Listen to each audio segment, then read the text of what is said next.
aproveitar para chamar aqui a equipe que vai conduzir esse momento formativo. Quero chamar aqui conosco a professora Glória, professora Mônica e o professor Cleutenberg, se já estiver por aí. Essa equipe da educação especial... Olá, meninas! Olá, menino! Então, essa equipe maravilhosa, ela tem 5 componentes. Temos também a professora Jânia e a professora Waslane, que estiveram conosco na tela pela manhã. E agora nós temos essa equipe de professores maravilhosos aqui que vão conduzir essa tarde, mas eu já quero pedir para vocês darem o seu boa tarde. Professora Glória, vamos lá, dê o seu boa tarde. Boa tarde a todos. É uma satisfação estar aqui nesse momento especial, né? Espero que seja bastante proveitoso esta nossa formação. Sejam todos bem-vindos. Professora Mônica. Olá, boa tarde, professores dos anos iniciais, professora Dilma. Uma boa tarde, professora Glória, professor Cleutenberg, e todos os nossos colegas que estão aqui. É um prazer estarmos aqui hoje para compartilhar um pouco do nosso conhecimento de educação especial. Eu desejo uma boa formação a todos e podem contar conosco. Professor Cleutenberg. Boa tarde, professores, professoras, equipe e mais você, Dilma, por esse brilhante trabalho que você está fazendo. Espero continuar participando dele hoje brilhantemente pela parte da tarde. Boa tarde a todos. Mais uma vez, boa tarde a todos. É o nosso primeiro módulo, a nossa formação. E essa nossa tarde, ela está enriquecida de muitos conhecimentos para tentar alcançar uma parcela muito grande de professores, de inquietações, que está aí do outro lado. E é nessa linha de construção, de conhecimento, de inquietações, que nós vamos tentar conduzir essa nossa formação. Eu não estou tendo o contato com... perfeito, agora. Obrigada. Então, essa nossa formação, por favor, pode passar o primeiro slide. Isso, nós temos aqui, como a professora Dilma já ressaltou anteriormente, a equipe completa dos formadores de referência, que é o professor Cleutenberg Barros Gama, a professora Jânia Cátia Bezerra da Silva, eu, professora Glória Cristina Fialho Cabral, temos também a professora Mônica Cristiane Cabral Pinheiro, que vai estar conosco nesta tarde, e a professora Waslane Bittencourt Saraiva. É a nossa equipe de formadores de referência da educação especial. E para esse primeiro módulo desta tarde, nós teremos a formação para professores e profissionais de apoio escolar dos anos iniciais. Então, além dos professores, nós também estamos contemplando aqui os profissionais de apoio escolar dos anos iniciais nesse primeiro módulo, voltado para o primeiro ao terceiro anos. E nós temos a temática desta tarde, que vai abordar didática da alfabetização para estudantes com transtorno do espectro autista. TEA, por favor. Isso, nesse segundo momento, agora sim, nós vamos começar a parte específica, né, que é conceituar e caracterizar o transtorno do espectro autista, e na sequência nós temos como o cérebro aprende. Tá? Muito é o bem. próximo caminhar. Continuemos. Ok. Então, vamos lá para o nosso segundo momento.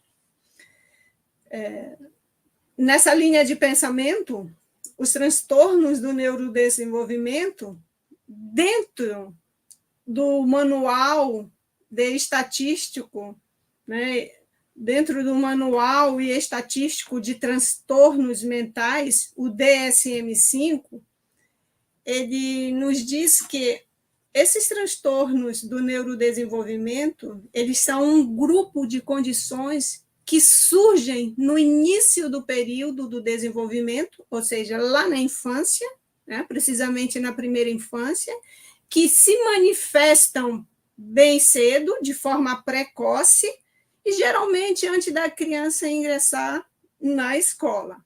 Então, vejam bem, se ingressa antes, né, antes da criança ingressar na escola, então ela já chega na escola com condições, com manifestações, com características, né, que a escola, como ela vai estar num ambiente, passa 4 horas na escola, nesse ambiente, então esses sinais, esses sintomas, eles começam a ser percebidos, né, pelos professores, né, pelos profissionais que estão dentro do ambiente escolar.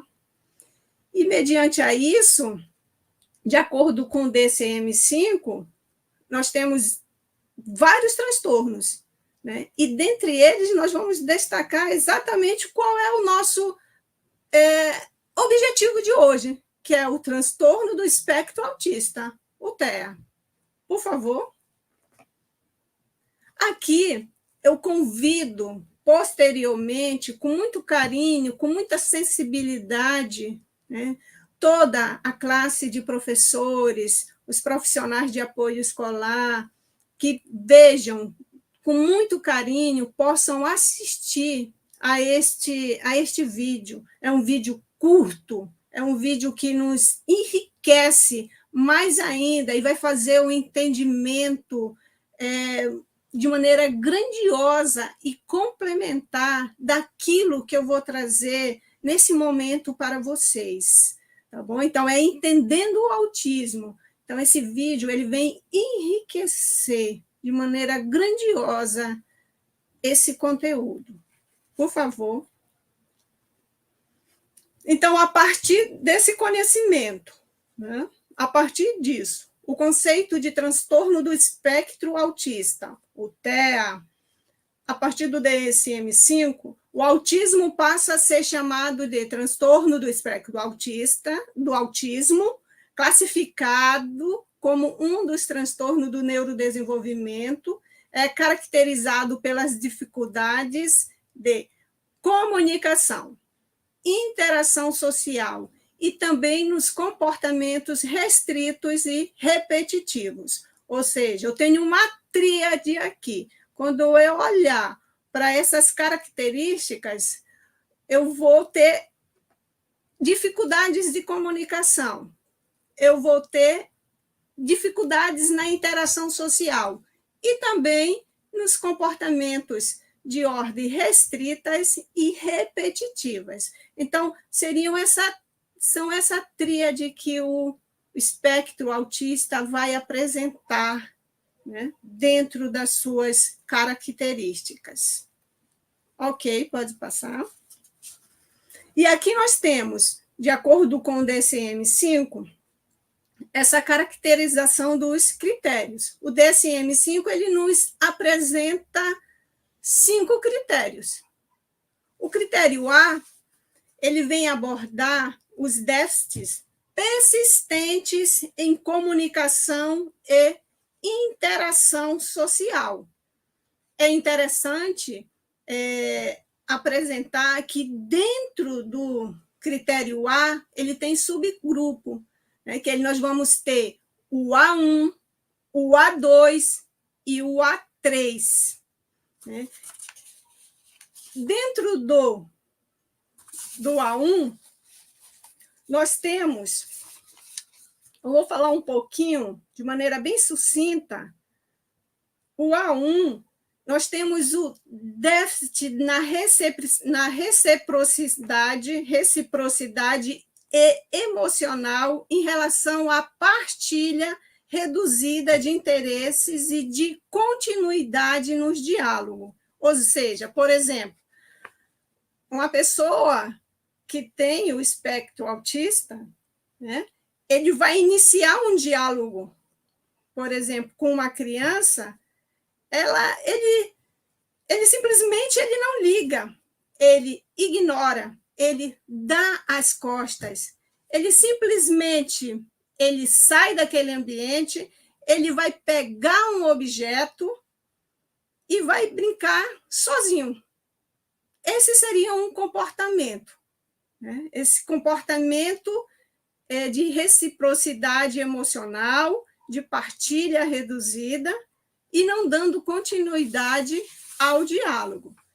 Essa criança, ela não dá nenhum tipo de retorno, ou são retornos bem pobres, bem pontuais, não permitindo continuidade em um processo que exija essa partilha ou um diálogo que aconteça de forma comum. Já no A2, nós vamos encontrar o déficit na comunicação social, não verbal. E aí nós vamos ter os gestos, a linguagem corporal envolvida, o contato visual e a expressão visual. A pessoa com TEA tem grande dificuldade de iniciar uma atividade social que precise ter um contato visual. Apresenta dificuldade de se expressar por gestos e de criar linguagens corporais que se faça entender. Além disso, ela tem dificuldade de se expressar por meio da expressão facial, o que eles estão sentindo ou pensando. Já no A3, também apresentam dificuldades em gerar e manter relacionamentos e de ajustar o seu comportamento de acordo com o contexto. Eles adotam o mesmo comportamento, seja na escola, seja na igreja, né? Seja num parque, seja em qualquer ambiente. É o mesmo comportamento. Isso dentro do critério A e os seus subgrupos. Quando nós estamos falando do critério B, que ele vai dar essa abrangência na área de interesses restritos e comportamentos repetitivos. E aqui nós temos 4 subgrupos, né? Que nós temos o B1, o B2, o B3 e o B4. O B1, ele está relacionado ao uso de objetos, aos movimentos e à linguagem estereotipada, ou seja, é algo repetitivo, ele não tem função social. Isto é, não interessa o lugar que ele vá. Ele quer brincar com aquele tipo de brinquedo e ele vai brincar. Em relação à linguagem estereotipada, realizar as coisas da maneira repetitiva, também sem função social. Um exemplo, a criança está em um certo ambiente, ela pega um objeto e começa a girar. E se no ambiente estiver uma outra criança que queira brincar com ele, ele não quer brincar, ele simplesmente ignora. Ele permanece fazendo aquele movimento, ou falando situações que não tem nada a ver com o contexto que ele está, repetindo a mesma frase, repetindo a mesma palavra, né? Ou ele pode pegar o objeto e utilizar de forma repetitiva, ficar balançando, batendo, sem função social. Já no B2, ele vai apresentar rituais e resistências a mudanças. Opa! Aqui, se ele entra sempre pelo mesmo lugar, ele quer fazer sempre o mesmo percurso. Ele sempre quer entrar pelo mesmo lugar, ele quer ir para a escola fazendo o mesmo percurso.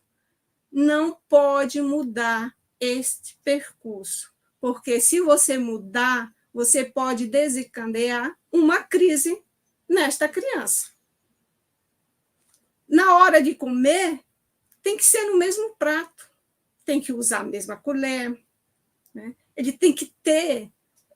Aqui acontece também a seletividade na hora da alimentação. O mesmo conjunto de alimento, ele vai ter que estar nessa repetição o tempo todo. São rituais que acontecem em relação ao B2. Já em relação ao critério B3, ele apresenta interesse exagerado em assuntos utópicos, onde a criança ou esse adolescente vai ficar falando do mesmo assunto.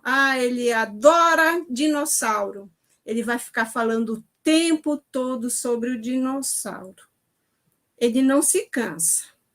Fala do mesmo assunto de maneira exagerada. Para ele está tudo bem. Tem a mania de colocar os assuntos em tópicos, de forma sistematizada e monótona.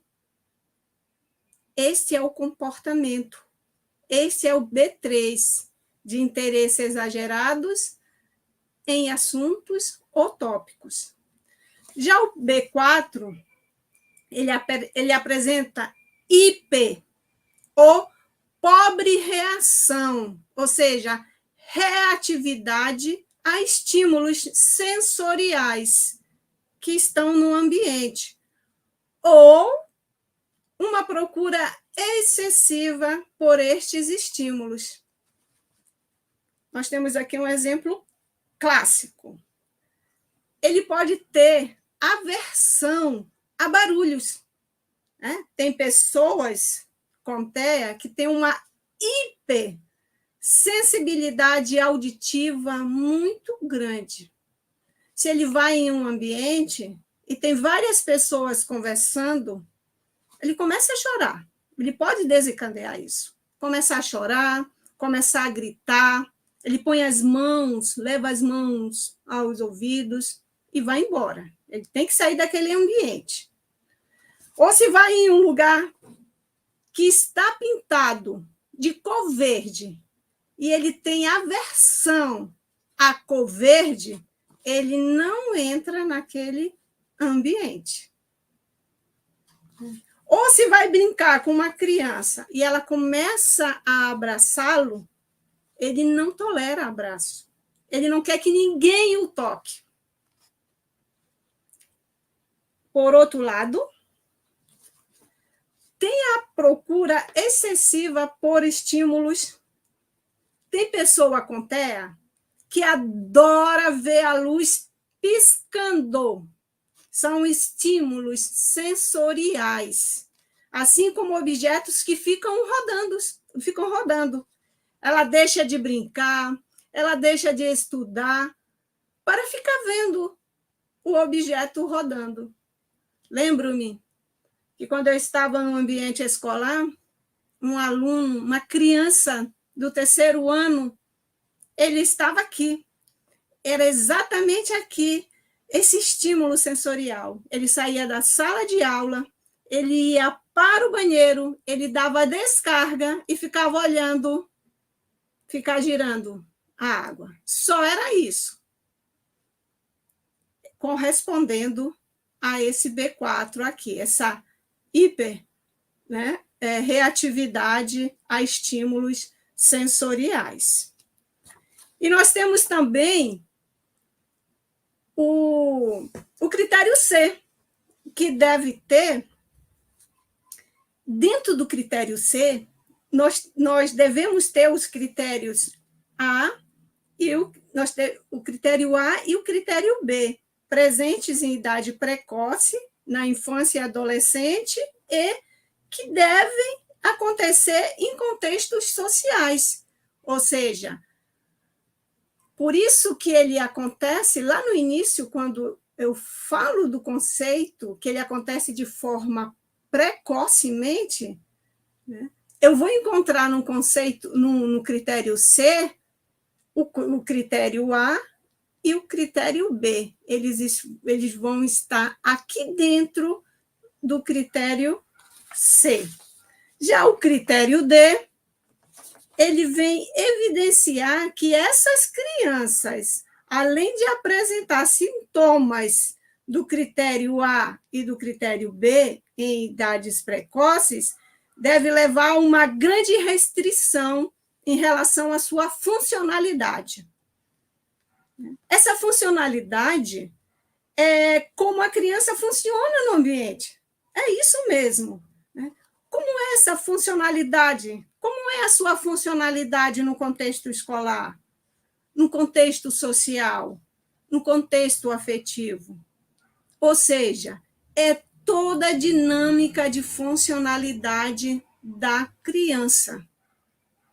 E o critério é essas perturbações não são bem explicadas por deficiência cognitiva e intelectual, ou pelo atraso global do desenvolvimento. Ou seja, dentro desses critérios, nós temos, de acordo com o DSM-5, né, aqui são 5 critérios, nós temos os níveis. O DSM-5 ele traz os níveis de suporte. Nós temos o nível 1, o nível 2 e o nível 3. O nível 1 de suporte, ele necessita de pouco suporte. Não é que ele não precise de nenhuma ajuda, não é que ele não precisa de ninguém ali para conduzir. Ali precisa, mas é pouca, é de pouco suporte. O nível 2, ele necessita de suporte. Né? Ele ainda, mesmo em menor intensidade, né? Mas ele precisa de suporte. O 2 e o 3, eles requerem esse suporte mais e mais. Quando eu chego no suporte, no nível de suporte 3, é grandioso. É ajuda total. Se eu tenho na minha escola uma criança, né, de nível de suporte 3, a funcionalidade dele, eu vou precisar, com certeza, de um profissional de apoio escolar.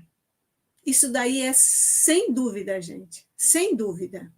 Então, a gente traz esses conhecimentos, porque, vejam bem, se eu não conheço, se eu não sei por que aquela criança grita, se eu não sei por que aquela criança fica se batendo ou fica batendo a cabeça na parede, por que aquela criança fica girando, por que aquela criança deita no chão e fica girando, é por isso que a teoria ela vem como é como se fosse uma construção.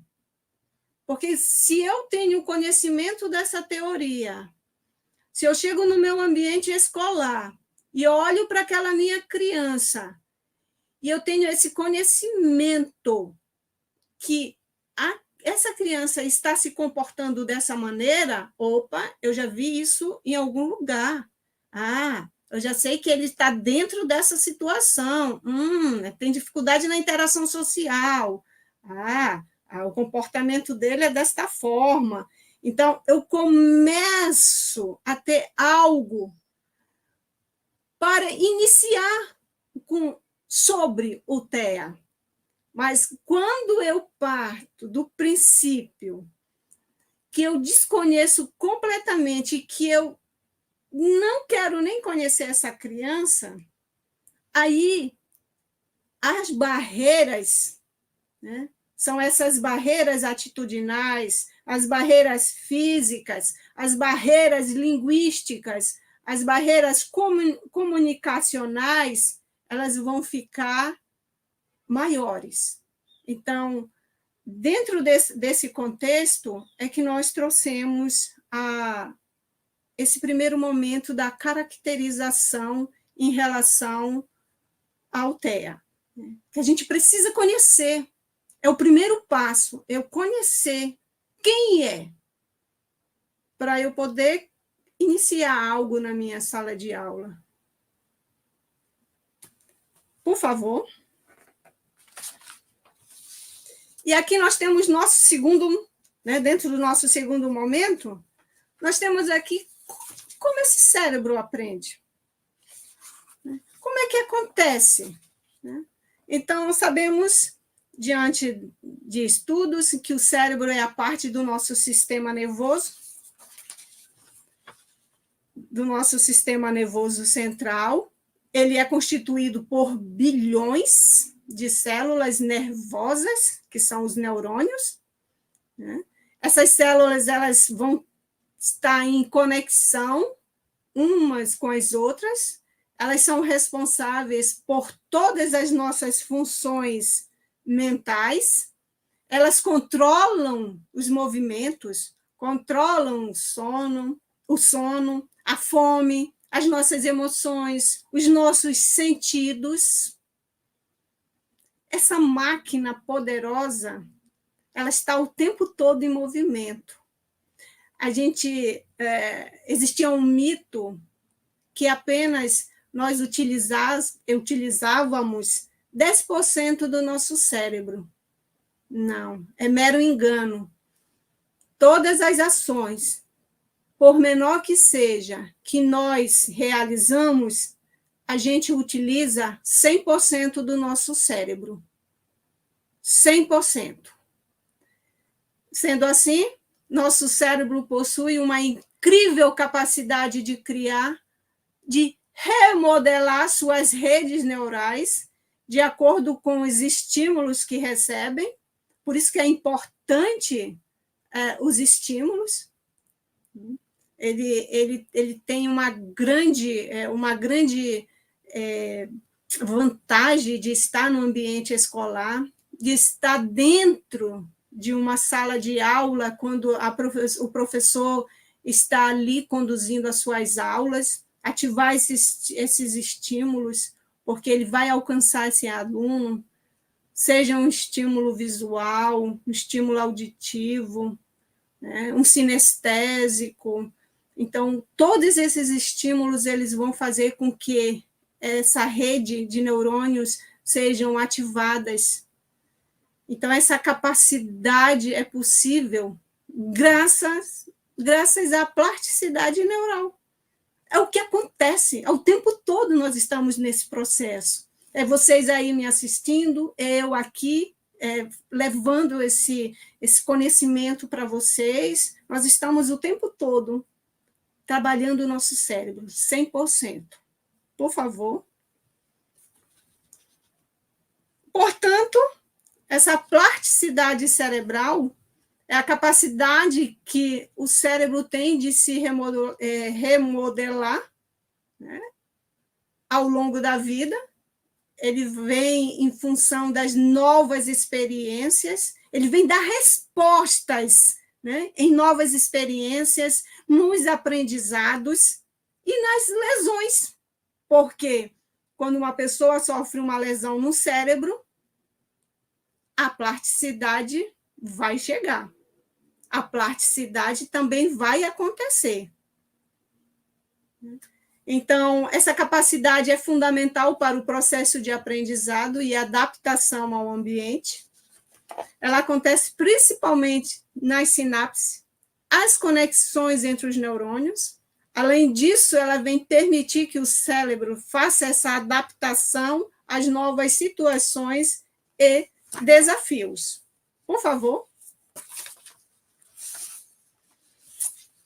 Aqui também nós temos, para essa contextualização, né? Sabemos que quando a gente fala de plasticidade cerebral, quando a gente vem falar como o cérebro aprende, nós estamos dentro da neurociência, nós estamos fazendo um link entre neurociência e educação.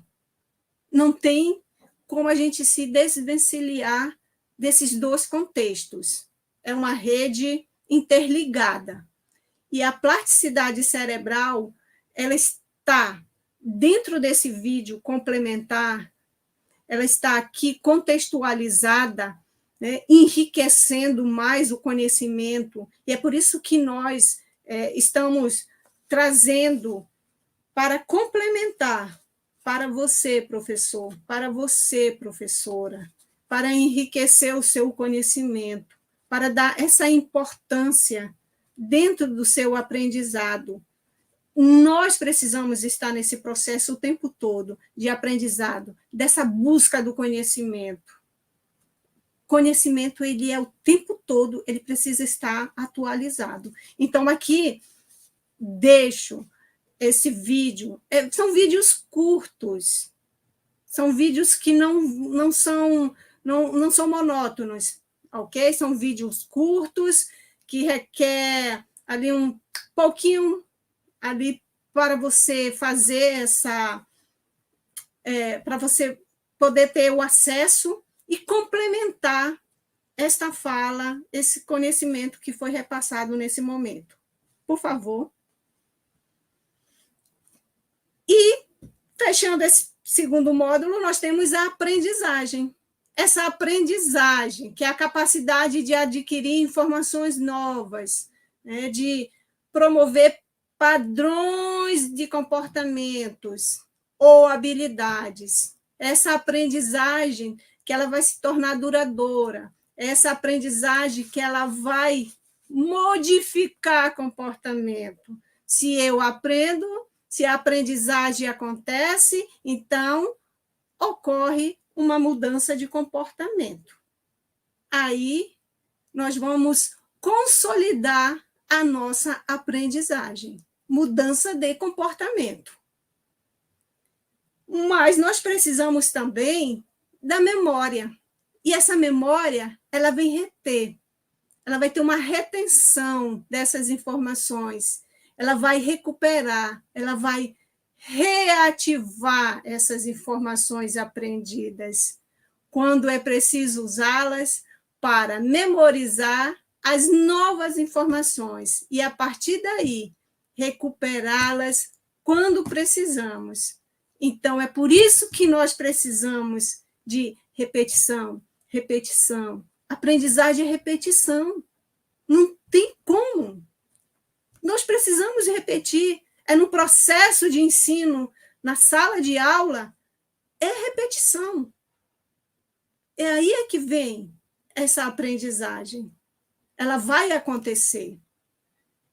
E fechando esse último parágrafo aí, nós temos esse comportamento. Olha que coisa fantástica.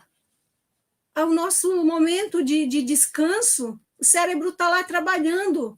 Ele está fazendo, né, essa faxina. Olha que faxina fantástica. Em tudo que foi acessado durante o dia.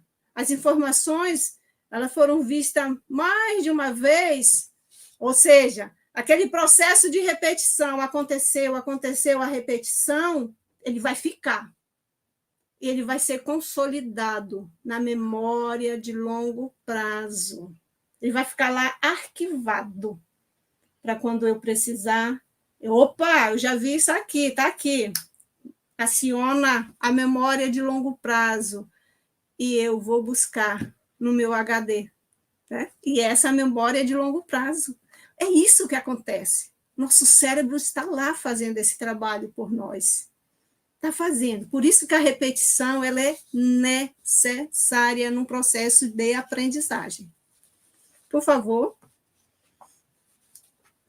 Portanto, nesse campo da memória, a plasticidade ela é fundamental para a formação de memórias. O reforço de sinapses durante a aprendizagem ele vem contribuir para essa consolidação da informação e, posteriormente, a sua recuperação. Diante deste universo, nós temos os estímulos positivos. Quais são esses estímulos positivos? Um ambiente enriquecido, com atividades desafiadoras e diversas. Né? Essas atividades variadas, elas vão proporcionar essa plasticidade cerebral, elas vão tornando, desta forma, uma condição fundamental em crianças com cérebros em um estágio especialmente plástico e receptivo a estímulos. É isso que as crianças estão lá no ambiente escolar. Elas estão nesse cenário, com esse cérebro, precisando. Eles estão precisando receber esses estímulos, porque vai acontecer essa plasticidade cerebral. Eles estão receptivos para esse momento, para receber esses estímulos e essas informações, e esse aprendizado, e ele vai ser consolidada, essa aprendizagem. Boa tarde, eu sou a professora Mônica Pinheiro, né? Estou aqui nessa caminhada com a educação especial. Eu fiz agora, no mês de maio, 28 anos que trabalho com esse segmento, e é um segmento que eu tenho muita disponibilidade e afinidade com a área, né? E Deus me deu esse talento para alfabetizar a pessoa com deficiência, né? E o outro talento que ele me deu foi para mudar, né, o trabalho pedagógico deles, né? Nós sabemos que isso não é fácil. E mudar em que sentido, professora? Mudar é dar acessibilidade pedagógica para os alunos com deficiência, especificamente, né, com a pessoa que tem o transtorno do espectro autista. O tema de hoje é didática da alfabetização para estudantes com TEA, né? E eu sei aí que tem muita gente aí na telinha querendo saber, né, por onde começar, o que é a didática, o que é um letramento, né? E vocês sabem que o nosso tempo ele é sempre reduzido, mas não fiquem preocupados, nós vamos ter 3 módulos com vocês. Hoje nós vamos dar esse início, né, de trabalho, falando dessas técnicas, dessas metodologias que são possíveis. Lembrando que eu quero dizer aqui que tudo que eu vou falar aqui, eu vivi, eu aprendi, eu conquistei. E deu certo. Eu errei muitas vezes e continuo errando porque não sou perfeita, assim como nenhum professor é perfeito. Mas eu vim trazer aqui para vocês as coisas boas, aquelas dicas que são possíveis, né? E, claro, vai ter momentos que a gente vai praticar aquilo que está lá na teoria e não vai dar certo. Mas não fiquem frustrados, não façam como a Dilma, né? Não se desesperem, tá? Porque sempre há uma luz no fundo do túnel. E a luz, ela vem de Deus, essa sabedoria da gente lidar com essa pessoa com deficiência, né? E como a professora Glória falou, é muito importante você conhecer a pessoa com quem você vai atuar. Né? E eu procuro sempre conhecer a pessoa com quem eu vou lidar. Né? Isso é importante para a gente. E também eu procuro sempre fazer testes, né? A nossa vida é uma vida de experiência. Então, um professor também não é diferente, né? E nós, professores, temos uma vantagem. Nós estamos o tempo todo em sala de aula e foi de lá que eu trouxe as minhas experiências. Então, as coisas boas, né? Os erros, os acertos, a gente busca na sala de aula. A gente não tem outro caminho. Não existe lugar melhor do que você aprender na sala de aula com seu aluno. E falando da questão do conceito de didática, né, vocês estão vendo aqui figuras de uma professora, né, de 2 maneiras diferentes. Essa professora, né, está com uma turma diversificada, né? Nós sabemos que as nossas turmas, principalmente de qualquer escola, né, mas a prefeitura, ela a gente tem uma riqueza de crianças, né, diferentes, de crianças que têm dificuldade de aprendizagem, que têm deficiência, pessoas que têm problemas de ensinagem também, né, porque nem todos os nossos alunos são deficientes, nem todos têm ou apresentam dificuldade de aprendizagem. Na maioria dos casos, alguns não foram bem alfabetizados, né, que eu sempre brinco quando estou palestrando, que isso é um problema de ensinagem, né? A culpa é de quem, professora? Isso não vem ao caso. E a didática, de acordo com o slide que nós estamos trazendo, né, que é uma fala do Libânio, que todo mundo conhece, esse autor, diz assim: consiste na análise e no desenvolvimento de técnicas e métodos. Então, 2 palavras-chave aí: técnicas e métodos, que podem ser utilizados para ensinar determinado conteúdo para um indivíduo ou um grupo, como mostra a foto aí que vocês estão vendo. E nós estamos trazendo aqui um conceito bem simples, bem básico, né, que é um processo específico, e ele é indispensável, de apropriação do sistema de escrita. E aí vamos entrar agora em um outro âmbito, que é o âmbito do conceito de letramento. O letramento é um processo de inserção na cultura escrita, que tem início quando a criança começa a conviver com as diferentes manifestações da escrita na sociedade, né, e se amplia por toda a vida, com a participação nas práticas sociais que envolve a língua escrita. O processo da alfabetização de estudantes com TEA. Gente, a alfabetização no TEA é um desafio, isso eu quero dizer para vocês. Cada vez que eu trabalho com uma criança, eu me sinto altamente desafiada, né? E com as crianças ditas normais também, né? Mas o TEA, ele te desafia, ele vem trazer um desafio para você fora do normal, né? E que todos nós, como professor, sentimos medo, é normal sentir, porque a gente não sabe por onde começar, a gente fica agoniado, a gente quer fazer tudo muito rápido, a gente quer atropelar as coisas, mas eu digo para vocês, mantenham a calma. Não adianta porque ele tem o ritmo dele, né? E outra, é muito inteligente. Pessoa que tem um transtorno do espectro autista é muito inteligente, nós temos que saber aproveitar a inteligência que eles têm, né? Então, ele é um desafio para professores e pais. No entanto, ele é possível criar estratégias. Eu vou já apresentar para vocês estratégias de como vocês podem melhorar o trabalho de vocês, porque bons professores vocês já são, né? Até porque vocês passaram num concurso, e só passa no concurso quem é bom.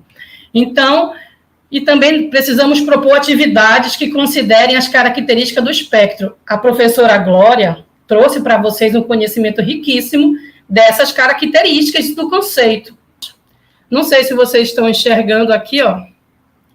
Deixa eu ver como é que eu faço para mostrar para vocês. Aqui, ó, essa imagem de alguém chorando, né?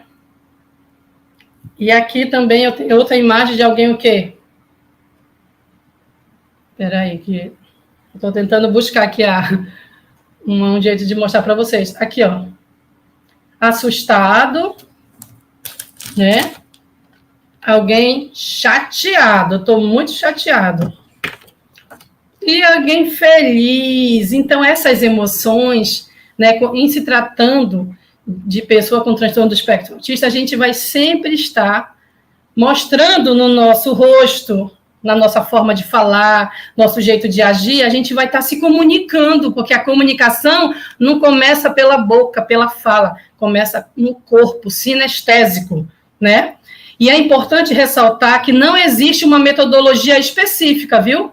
Para alfabetizar os estudantes com TEA. Não existe. Eu, quando iniciei, né, eu experimentei de tudo que vocês podem imaginar, porque eu queria descobrir qual é o método, qual é a técnica que eu ia alfabetizar essas pessoas. Eu tinha que descobrir isso. Só que eu cheguei a essa conclusão, que eu acabei de botar no slide para vocês. Não existe metodologia específica. Ou seja, isso é bom, porque você não precisa ser um robô para trabalhar com o nosso aluno, né? Você pode diversificar a sua metodologia, você pode preparar atividades diferentes. Quando eu digo diversidade de atividades, em busca de atividade desafiadora, não é você fazer 1000 atividades, gente. Não é isso. Ser diversificado é você trabalhar o mesmo conteúdo com aquele grupo que você está em sala de aula, só que você vai respeitar a particularidade de cada um.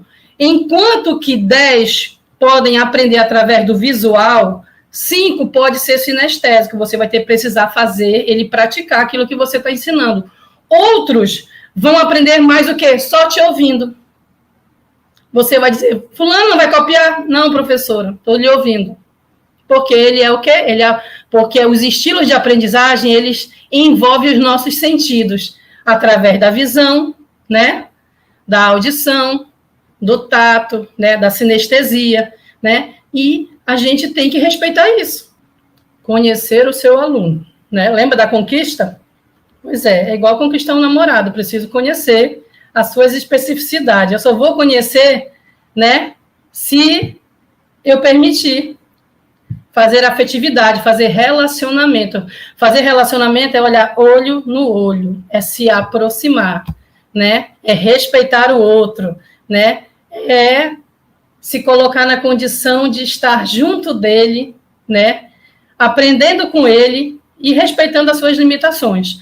Número 2, identificar as habilidades a serem desenvolvidas por meio da avaliação diagnóstica. Nós sabemos que o nosso aluno da rede pública, nem todas as crianças, gente, eles têm a avaliação, né, lá do centro municipal, né? A gente sabe disso, porque vocês sabem que esse serviço ele está sendo ampliado gradativamente, né? E a gente enfrenta, né, como eu fui lá da gerência de educação especial, eu passei 15 anos lá e eu vivenciei muito na pele, que não é fácil, né, a gente fazer essa avaliação da rede municipal inteira, né, tendo uma equipe tão pequena, porque, embora ali tenha mais de 100 funcionários, mas mesmo assim é muita criança para avaliar. E eu digo isso porque passei 15 anos ali naquele lugar, como assessora, como formadora, e também trabalhei na avaliação das crianças, né, por um certo tempo. Tá bom? Então, a gente vai precisar, sim, né, desse documento, mas independente de eu ter esse documento ou não, né, a gente pode iniciar esse trabalho de estimulação com eles, né, enquanto essa avaliação não acontece. Até porque esse passo a passo aí da avaliação não depende somente da gente. Geralmente, a gente sinaliza para o nosso gestor, e o nosso gestor, junto com o pedagogo, é que vai em busca, né, de fazer esse encaminhamento, né? Porque a função do professor não é fazer o encaminhamento, é identificar as impressões pedagógicas e ele vai sinalizar para os parceiros dele para que aconteça, né, essa avaliação, tá bom? Agora, falando em um outro tipo de avaliação, o professor, no início do ano, quando ele conhece o aluno, ele tem condição de fazer a avaliação dele, que é a avaliação mais propriamente dita pedagógica, né? Então, ele pode ali verificar de forma simples, né, e dizer assim, olha, eu verifiquei que a linguagem dele não está legal, ele faz uso da fala, mas ele é tímido. Então, esse aluno com TEA, ele tem fala, mas ele não tem preguiça de falar, né, porque o autista ele fica retraído, vai precisar de estímulo. E também na área da matemática eu percebi que ele está com dificuldade na lateralidade, ele está com dificuldade de se vestir, né? Então vamos precisar de um trabalho mais intenso. Então vejam que como professor, as habilidades pedagógicas de aprendizagem, nós podemos fazer a nossa avaliação diagnóstica do início do ano, né? Por isso que existe 2 tipos de avaliação, aquela que eu faço o encaminhamento para o Centro Municipal de Educação Especial, e tem a avaliação que nos cabe, que é nossa, nós, professores, temos essas condições de fazermos as impressões, né, e posso até fazer um breve relatório simples e dizer ali, em poucas palavras, o que foi que eu observei em termos de habilidades que meu aluno possui e o que ele precisa conquistar, né? E aí, planejar os objetivos de aprendizagem, currículo adaptado. O currículo, gente, do aluno da educação especial, se vocês lerem, né, vocês podem ler várias literaturas, inclusive as diretrizes da nossa secretaria, né, no que tange a educação especial, né, nós vamos ver que o currículo da educação especial ele é flexível, e ser flexível não é passar a mão na cabeça do nosso aluno, pelo contrário, ele vai ter que fazer atividade, né, ou seja, ele vai ter que estudar igual como qualquer outra criança, mas ele vai ter as limitações dele. E aí é que eu vou verificar, existe necessidade para que eu venha adaptar o currículo para ele, né? Então, eu estou com um aluno que tem um transtorno do espectro autista. o meu aluno chegou e ele não faz uso da fala. Então, precisa fazer, né? O que eu vou fazer, professora Mônica? Vou já lhe mostrar.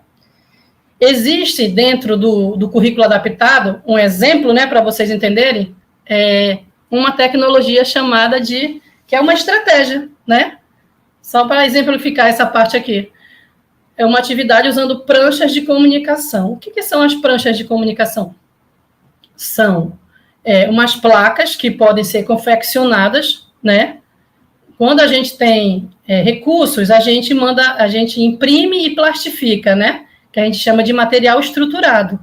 E quando a gente não tem essas condições, então a gente pode fazer uso da tecnologia de baixo custo. Posso usar papelão, eu posso usar um papel 40 quilos, eu posso usar uma superfície mais resistente, tipo um MDF, enfim, o que eu tiver de sucata eu posso usar para fazer uma prancha de comunicação, e eu vou mostrar aqui para vocês esse modelo aqui de prancha de comunicação. Mas aqui no slide tem outros modelos. Isso aqui é da prancha numérica, né, aonde você vai usar, né, o velcro. Você pode usar velcro, autocolante ou fita gomada, tá? E esse aqui está plastificado. Professora Mônica, e se eu não puder plastificar? Aí você faz do jeito mais simples. Você pode ver qual é a superfície que você vai usar, tá? E você vai fazer o quê? Você vai imprimir os números, vai recortar, né? E vai deixar esses espaços aqui embaixo, que é para você fazer o aluno fazer o pareamento da quantidade. Depois ele vai buscar as imagens da quantidade, porque você está trabalhando a questão da quantificação numérica e ele vai parear, né? E aí, uma das coisas importantes, aí você pode, se você tem durex, você pode passar o durex, que ele também vai ficar plastificado. Eu não tenho durex, professora Mônica. Tem gente que tem condição, né? Pode mandar plastificar, ou usa a plastificadora da escola quando tem. Ou então, você pode colocar um papel contact, ou dentro de daquelas... Não tem aquelas pastas de papel de carta, que tem aqueles plásticos, você também pode colocar lá o que você imprimiu. Enfim, a criatividade é sua, né? Quem vai dizer como você vai fazer o material é você mesmo, porque você tem que ver as suas condições, né? Então, a gente ensina a fazer sempre de várias maneiras, né? Então, eu digo de várias maneiras, porque eu já tentei fazer material estruturado de tudo que foi jeito, para ver se realmente dava certo, né? E tem resultado sim, tá bom? Então, você pode fazer uma adaptação, né? Seu aluno não consegue fazer isso aqui, ó. Então, você vai fazer isso aqui, o quê? Pode usar tampinha para colocar a imagem em cima da tampinha, porque na tampinha vai ficar mais fácil a pega da mão dele, tá? E aí também, gente, dentro da questão da alfabetização, nós temos algumas pranchas de comunicação, vocês estão vendo, né? Que são relacionadas à linguagem, onde você vai trabalhar atividades, né, das sílabas, né? E sempre usando uma figura, o quê? Uma figura para reforçar o estímulo visual do nosso aluno, tá? Elaborar a atividade ou separar os recursos e estratégias necessários. Você, como eu falei, nós somos o professor regente, nós é que vamos verificar o que vamos elaborar, né, o que vamos fazer, porque cada aluno tem um jeito de aprender. Então, eu posso, como eu falei, eu posso usar essa prancha aqui, ó, com qualquer aluno. Alguns vão precisar de adaptação, sim. Até, às vezes, os ditos normais precisam, né? Até eles precisam, às vezes, que você coloque um reforçador para eles, né? E, às vezes, eles não têm também, a coordenação motora fina deles não está muito bem trabalhada, e você vai precisar trabalhar bem para que ele pegue a tampinha, né? Para ele fazer essa pega aqui, ó. Essa pega é importante, que é pinça, tá? Elaborar atividade, ou separar recursos e estratégias, já falei, aplicar atividade de forma mediada. Quando a gente fala de forma mediada, né, em se tratando da pessoa com deficiência, se o aluno tem necessidade, quando houver necessidade dele ter um estagiário de apoio escolar do lado, né, então, você tem que fazer parceria, o professor do ensino regular, ele precisa fazer parceria com o estagiário de apoio escolar, né, quando essa pessoa está presente em sua sala de aula, né? E quando você percebe que o seu aluno precisa, porque ele não senta, ele não sossega, ele bate em todo mundo, ele não participa das atividades, questão comportamental. Então, eu não posso fazer com que ele aprenda de forma significativa se eu não trabalhar primeiro o comportamento. Por isso que o professor Kleutenberg, no próximo módulo, que é o módulo 2, ele vai trazer todas as atividades que vocês podem fazer de forma simples e prática na sala de aula, né, dentro das suas condições de professores, tá? Porque nós temos que procurar trabalhar aquilo que né, que está dentro das nossas condições. Então, o professor Kleutenberg vai trabalhar com muita propriedade, junto com a professora Waslane, que é a psicóloga, que faz parte da nossa equipe agora da Educação Especial, e ela tem muita experiência, porque trabalhou também nos programas lá do Centro Municipal de Educação Especial, né, e o professor Kleutenberg. Então, elas vão trazer essas dicas relacionadas bem profundas sobre o comportamento, porque... Gente, depois que você faz relacionamento, depois que você conquista o seu aluno, né, aí, se ele ainda não está 100%, né, trabalhado na questão comportamental, ele dificilmente ele vai aprender como você gostaria. Então, por isso, precisa ser feito um trabalho antes, né, porque quando esse comportamento estiver ajustado, como o professor Kleutenberg falou ainda há pouco, tudo que você faz depois, né, é natural. Não dá mais trabalho, depois que ele está ajustado, todas as atividades relacionadas à aprendizagem, aos conhecimentos, né, de linguagem, de matemática, não importa o que seja, ele aprende muito rápido. Autista aprende rápido demais, né? Só que, quando ele está desajustado, não tem como. Então, ele vai precisar fazer atividade não pedagógica primeiro, ele vai primeiro trabalhar atividade sinestésica em forma de circuito, que isso é um assunto que o professor Kleutenberg depois vai tratar com vocês. E também, quem tiver dúvida, né, no final ele vai estar esclarecendo também algumas indagações de vocês, tá bom? E lembrando também que nós precisamos avaliar a usabilidade, ou seja, tem material que às vezes não se faz necessário naquele momento, né? Tem gente que gosta muito, eu gosto de quebra-cabeça. Mas, às vezes, aquele aluno não está mais no nível de trabalhar quebra-cabeça. Então, você tem que mudar as estratégias. Mas aí a professora teima em usar o quebra-cabeça porque ela gosta. Então, eu digo assim, que nenhum material pedagógico pode ser um jogo, pode ser um material estruturado, pode ser um jogo confeccionado, né? Pode ser uma prancha de comunicação. Não importa o material ou... Não importa o tipo de atividade que você estabeleça para que seja trabalhado em sala de aula. Você tem que ver se ela tem funcionalidade. Tudo que a gente vai preparar para o nosso aluno, em termos de atividade pedagógica, eu preciso ver se tem funcionalidade, ou seja, se tem sentido para ele, se ele vai ter condições de fazer, né? É desumano eu pedir por eu vou dar um exemplo aqui bem difícil para vocês. Imaginem, eu estou com um aluno com deficiência física que não tem um movimento de pinça, mas eu quero que ele copie da lousa.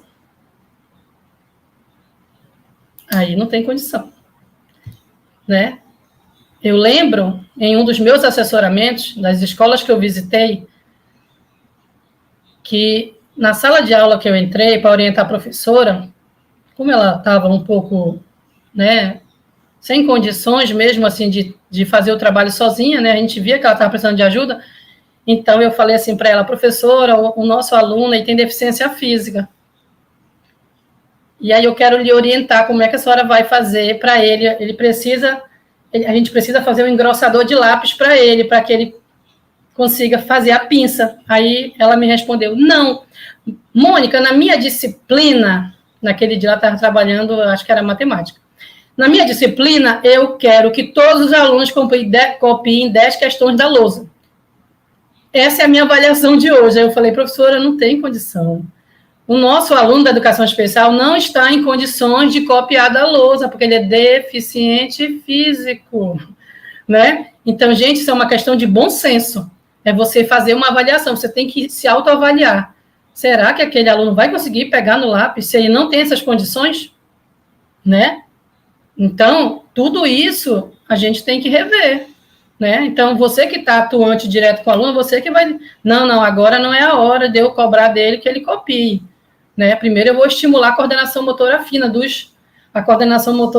dos pequenos músculos, dos dedos, das mãos, que são os membros superiores, tá bom? Replanejar e continuar o processo. Então, o nosso trabalho é assim, a gente planeja, né? Quantas vezes que eu já planejei um monte de material, pesquisei, imprimi, plastifiquei, cheguei lá com o aluno para aplicar e ele não fez, né? Aí você fica o quê? Arrasada, né? Puxa vida, o que aconteceu? Às vezes, aquilo ali, ele não estava no momento certo para fazer aquela atividade. Aí eu tive que rever, eu tive que me replanejar para continuar o processo. Pode passar.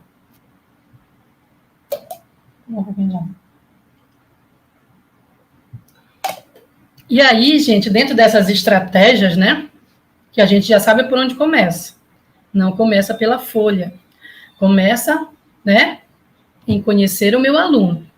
Então, todo esse passo a passo aí que eu conversei com vocês, ele vai trazer outros tipos de estratégias que vai possibilitar, né, que o meu aluno aprenda. Só que são muitas estratégias, então eu vou tentar resumir para vocês, e aí vocês vão ter essas estratégias para trabalhar o ano todo, 2 anos, 3 anos, quantos anos vocês quiserem, porque vocês podem usar essas estratégias com os alunos, né, que tem um transtorno do espectro autista, como também os alunos ditos normais, tá?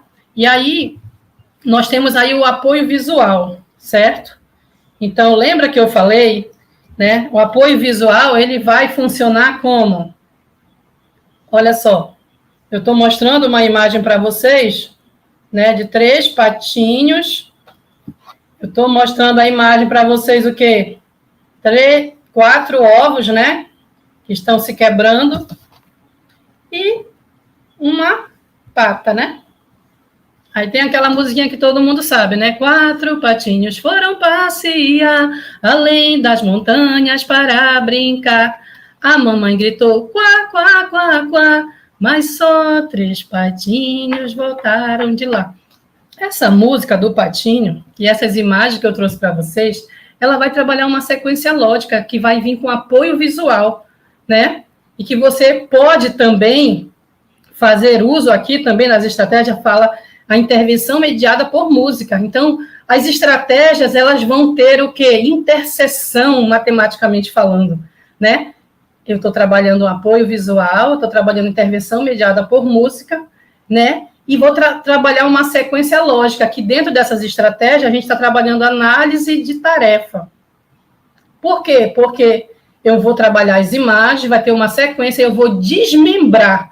A instrução explícita também está presente, né? Porque eu vou dar o passo a passo para o aluno, né?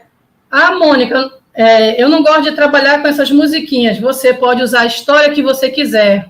Vários tipos de gêneros textuais nós temos para trabalhar, né? Se eu estou trazendo uma atividade dessa aqui, foi porque eu já fiz e deu certo, né? Mas você pode usar o que você quiser. Pode usar fantoche, pode usar um livro, né? Pode imprimir as imagens, pedir para eles pintarem, e conforme você vai cantando, 4 patinhos foram passear, né? E aí eles podem ir desenhando, enfim, a sistematização é sua, você que vai determinar como vai ser feito. O fazer fazendo, ele pertence ao professor, né? O dono da sala de aula é o professor, gente. Tá? Então, nunca esqueçam disso. Você que determina o que é melhor, mas você precisa se preparar, né? E aí, no início, eu ouvi a Dilma falar que tem muitos professores que já fazem a rotina. Isso é legal, gente. A rotina, ela tem que acontecer, principalmente para o transtorno do espectro autista. E é bom que a rotina não serve só para o aluno da educação especial. Pelo contrário, né?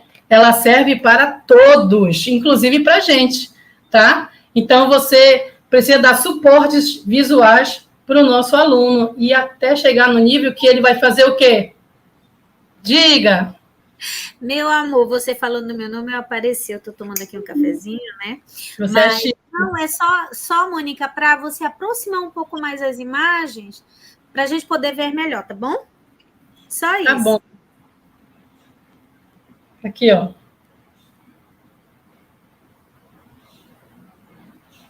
Né? Aí, esse aqui é o passo número 1. Passo número 2, né? E o passo número 3 é quando nascem os patinhos, né? E aí você vai trabalhar a questão da contagem. Então, gente, dentro do nosso material, a gente trabalha apoio visual, modelação é o fazer fazendo. Você vai mostrar para ele como faz. E quando você mostra para o seu aluno como fazer, você já está trabalhando também uma modelação por vídeo, né? Porque você é o artista não da Globo, como eu falei, da educação. Então, você já vai mostrar, né? Você pode sugerir para a família, se ele tem dificuldade para concluir as atividades, você pode sugerir, olha, existe a modelação por vídeo, eu posso gravar a atividade e ele vai poder depois dar continuidade em casa, porque como o currículo do aluno da educação especial ele é flexível, e ser flexível não é passar a mão na cabeça, pelo contrário, é dar um tempo maior para ele fazer dentro do limite dele. Então, ele vai fazer não igual a todo mundo, ele vai fazer dentro do tempo dele, do ritmo dele, do jeito que ele sabe fazer, e o importante é ele mostrar para você se ele aprendeu ou não. Professora Mônica, e se ele não demonstrar para mim que aprendeu do jeito que eu fiz a primeira vez? Aí você vai se reorganizar para ver uma outra forma de ensinar, porque a metodologia ela não está pronta e acabada. A didática também não. E o letramento, idem. O letramento é todo dia, toda hora, né? Eu saio na rua, eu estou olhando para as letras, para os números, para as placas, para as imagens, né? Eu vou para dentro do shopping, a mesma coisa. Eu estou trabalhando com o quê? Com a comunicação visual, eu estou interagindo com as pessoas, né? E isso é inclusão, né? Então, eu preciso dar essas condições, tá? Lembrando, gente, quem faz a acessibilidade pedagógica do nosso aluno não é o gestor e nem o pedagogo. Quem permite a acessibilidade pedagógica do nosso aluno é o professor. Nós é que temos condição, né? Assim como o médico tem condição de fechar um laudo baseado na sua pesquisa, na sua experiência, né? Nós também temos condição de dar acessibilidade para qualquer pessoa. Isso chama-se de educação inclusiva, diversidade. A diversidade está em todo lugar. E a educação inclusiva, idem. Então, incluir alguém vai muito mais além do que ensinar a ler e a escrever. Tá bom? E aí nós temos também, gente, a análise de tarefa, que você vai dar passo a passo para aquela pessoa executar a atividade, você vai dar reforço positivo. Parabéns, você conseguiu, né? Então, você vai mostrar para aquela pessoa que ela é capaz, né? Você tem que motivar. A motivação faz parte da aprendizagem. Se a gente faz qualquer coisa e ninguém motiva a gente não quer mais fazer, né? Então, quem é meu aluno, eu sempre digo, eu estou sempre motivando vocês a trabalhar com a educação especial, né? Por quê? Porque faz parte, né? Então, eu motivo vocês naquilo que dá certo, né? Aquilo que não dá certo, eu vou sempre dizer, não faça mais não, que não vai dar certo. Mas aquilo que dá certo, aquilo que é permitido, aquilo que é respeitoso, né? Aquilo que vai trazer prazer para você e para o seu aluno, você tem que repetir várias vezes, porque isso é memorização, né? Então, você precisa repetir 1, 2, 3, quantas vezes for necessário. Porque quanto mais você pratica, mais você fica bom. Né? Dicas de ajuda, as dicas, o estímulo sensorial. Os estímulos, ele vem pelos nossos, né? Pelos órgãos do sentido. Então, você precisa estar sempre estimulando, né? Fazendo ele ter experiências, tá? E verificar se ele precisa de ajuda leve, moderada, né? Se ele vai precisar de que você pegue de uma ajuda mais intensa, que é até pegar na mão de repente. Enfim, o autista aprende tudo muito rápido, gente. Então, ele aprendeu, aquilo ali já vira uma rotina para ele, né? Lembrando que a rotina começa em casa e ela se estende à escola e aos demais ambientes que ele frequenta. A intervenção mediada por música, já falei. Narrativas sociais. Nós podemos fazer uso dessas narrativas como? Eu posso contar histórias, né? Eu posso apresentar uma prancha para os alunos e falar assim, era uma vez um trem, e dizer para os alunos, continue a história, e ele vai... Aí você dá a imagem colorida, porque ele vai o quê? Ele vai associar, né? Aí você vai trabalhar o quê? Estímulo visual, né? Quais são as cores do trem, né? Aí, depois você encontrou quem? O avião, né? Aí, o avião começa com que letra? E você vai fazer uma narrativa social, você vai estar introduzindo uma contação de história, né, mas que vai envolver o dia a dia, vai deixar algo ser espontâneo, ver como é a verbalização dele. E quando ele não fala, professora Mônica, aí você vai usar o quê?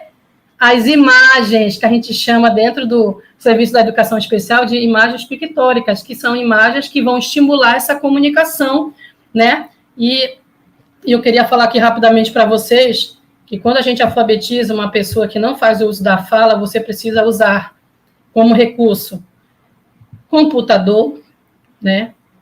E, se tiver tablet, ótimo, mas precisamos usar as pranchas de comunicação alternativa, porque você vai mostrar as imagens, você vai pedir para ele apontar, né? Você vai trabalhar com ele a sequência lógica das ações e ele vai se sentir compreendido, porque não tem coisa pior para o autista, o professor está falando e o autista não entender nada. É por isso que muitos dos alunos que são não verbais, eles se tornam agressivos. Por quê? Porque eles não se fazem entender. Então, na cabeça deles é assim, professora Mônica não está me entendendo. Eu estou fazendo de tudo para chamar a atenção dela, ela não entende. Eu levo ela na geladeira, ela não abre a geladeira para mim. Aí, eu começo a ficar estressado, né? Então, é mais ou menos por aí. Então, você precisa, a comunicação, além da afetividade, ela é importante. É você manter uma comunicação visual, uma comunicação verbal. Se ele não lê, você lê para ele. Você mostra a imagem, você estimula ele nesse sentido, né? Ele precisa desses estímulos aí, tá bom? E, fechando essa parte, nós temos os mapas conceituais e o campo semântico, né? Em questão de mapas conceituais, a gente pode usar temas, né? Temas centrais, e a gente vai desmembrando os conteúdos e vai trazendo as partes, né? Isso chama-se análise e síntese dentro das habilidades de aprendizagem, tá? E aí nós também, dentro da questão do campo semântico, você pode ampliar o vocabulário do autista, né? Nós sabemos que o autista, ele tem um repertório restrito, né? Muitos deles que fazem uso da fala, eles só falam se você cutucar. Oi, aí ele fala oi. Tudo bem? Tudo bem, né? E aí fica naquela base ali, não sai dali, oi, tudo bem, tá, ok, fui, não, Então, você tem que ampliar esse vocabulário, você tem que conversar, né? E levar atividades, né? De linguagem para ele, que essa verbalização e esse conteúdo semântico, ele seja ampliado, né? Esse repertório, ele venha sair do nível de restrito e ficar recheado de novas palavras e de novos significados, tá bom? E a questão do ludificar, já pode passar. Do ludificar diante de todas as estratégias, gente, nós temos que trabalhar a aprendizagem de forma significativa, prazerosa, né? A gente tem que trabalhar o lúdico, não porque eu estou só na educação infantil, não. O lúdico, ele vai da educação infantil até onde você possa imaginar. Quem que não gosta de aprender brincando de forma divertida, de forma alegre, né? Todo mundo gosta. Então, nós precisamos trazer esses momentos de prazer através da aprendizagem, tá bom? Mas sempre lembrando que nós temos que respeitar o nível do nosso aluno, o nível de conhecimento, aquilo que ele sabe e o que ele precisa conquistar. Nós não podemos esquecer que existem ainda como estratégias múltipla escolha, ligar, conectar, cobrir pontos, né? O cobrir pontos também nós temos que atentar, porque a coordenação motora fina do autista, nessa questão do liga pontos, né? Ainda é sem muita noção espacial. Então, a noção espacial é uma habilidade que tem que ser intensificada no cobrir pontos, no pontilhado, né? Complementar, encontrar e circular, cruzadinha, história em livro interativo, onde o aluno vai interagir, né? Você pode fazer o livro sensorial, né? Usando sucatas em alto relevo, usando objetos do dia a dia como folhas, qualquer coisa que esteja no alcance dele para que ele venha vivenciar essa construção do livro, né? Fazer um livro digital também, porque o autista ele domina muito bem a tecnologia e ele ama computador, tablet e assim por diante, celular, idem.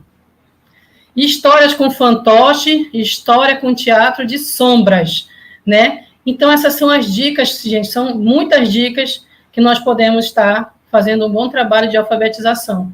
Não precisamos usar tudo de uma vez, uma coisa de cada vez, no momento certo, na hora certa, respeitando a individualidade de cada aluno e a sua individualidade, tá bom? E lembrando que a plasticidade cerebral acontece sempre. Quanto mais eu estimulo, mais a plasticidade cerebral vai ser intensificada, né? Então, se ela está sendo intensificada, eu preciso dar uma coisa de cada vez para ele. E conforme ele vai demonstrando que está aprendendo muito mais de forma acelerada, eu vou dando outros desafios. Mas o início é uma coisa de cada vez, tá? Pode passar.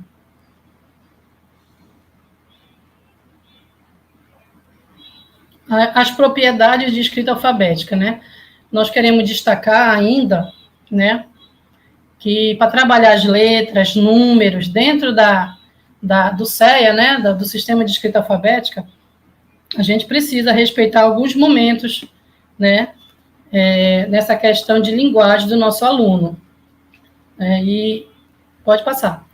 E a gente sabe, por exemplo, dentro dessa propriedade aí, a número 1, escreve-se com letras que não podem ser inventadas, que têm um repertório finito e que são diferentes de números e de outros símbolos. Aí nós trouxemos esse exemplo para vocês, simples, da bola, né?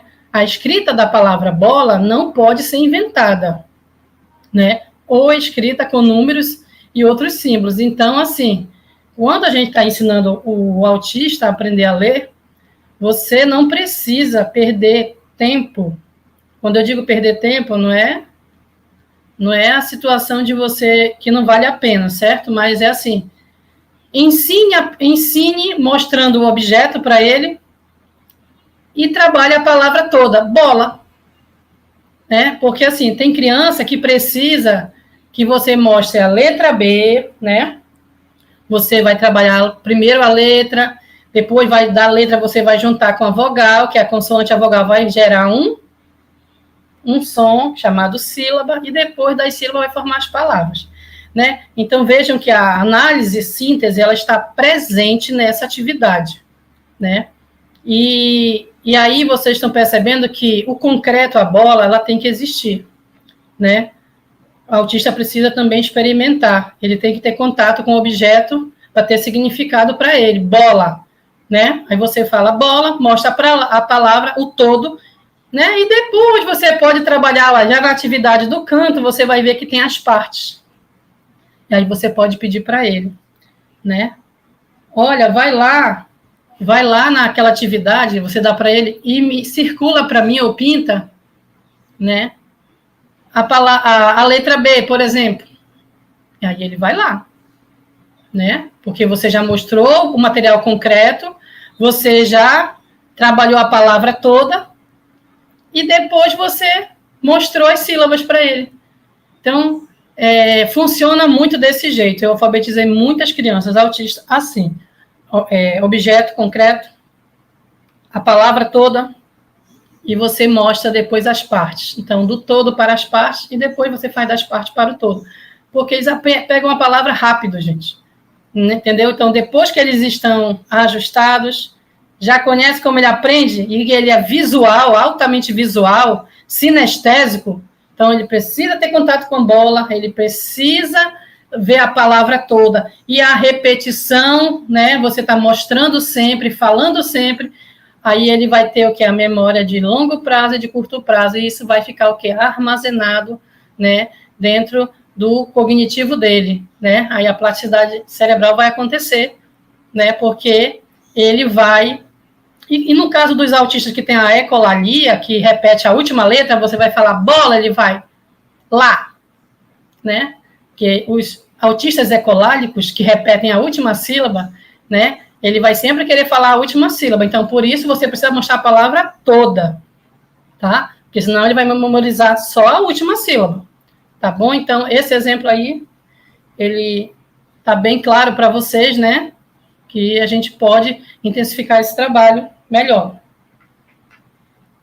E nós temos também ainda, na segunda propriedade, né, nós selecionamos algumas propriedades, né, para trazer hoje para vocês. As letras têm formatos fixos. Aí o exemplo da letra P. E pequenas variações produzem mudanças na identidade das mesmas. Então, P, o Q, o B e o D. Embora uma letra assuma formatos o quê? Variados, né? Às vezes eu posso mostrar a letra P, né? De forma grande, depois eu mostro a pequena.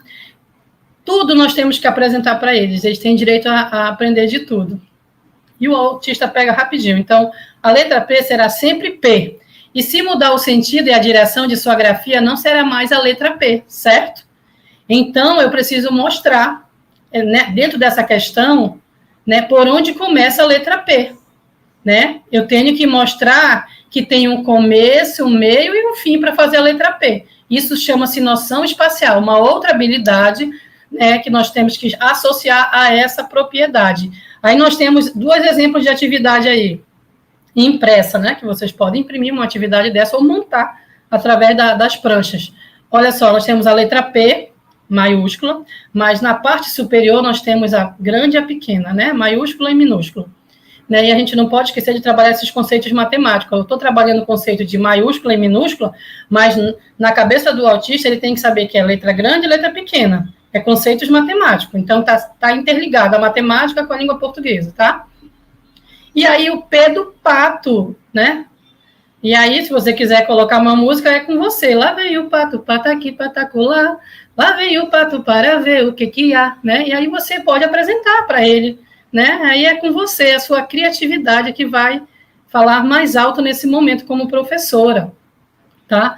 E aí nós temos essa atividade onde ele pode olhar para a letra de forma, né? E você vai pedir para ele circular ou marcar um X, como você queira, e ele vai procurar outro P igual a esse, né?